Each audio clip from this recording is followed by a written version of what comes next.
జగన్ని పార్లమెంటులో లిక్కర్ కుంభకోణం పేరుతో తెలుగుదేశం పార్టీ పార్లమెంటరీ పక్ష నాయకుడు లావు శ్రీకృష్ణదేవరాయలు దాదాపు 4,000 కోట్లు తినేశాడు. 2,000 కోట్ల రూపాయలు ఒక దేశానికి, 2,000 కోట్ల రూపాయలు ఇంకో దేశానికి పంపించాడు. దీని వెనకాల వాళ్ళ పాత్ర ఉంది, వీళ్ళ పాత్ర ఉందని డీటెయిల్గా చెప్పుకొని వచ్చారు. ఆ తర్వాత ఆ వివరాలు తీసుకెళ్ళి అమిత్ షాకి ఇచ్చుకొచ్చారు. తద్వారా వైసీపీని డిఫెన్స్లో పడేసే ప్రయత్నం చేశారు.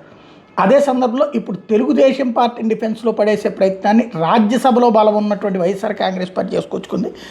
అక్కడ వైవి సుబ్బారెడ్డి చంద్రబాబుకి ఐటీ నోటీసుల కేసు దర్యాప్తు ఎంతవరకు వచ్చిందని ప్రశ్నించారు. Babu PS Srinivas bogus contractor racket నడిపారంటూ ఆరోపించుకుంటూ వచ్చారు.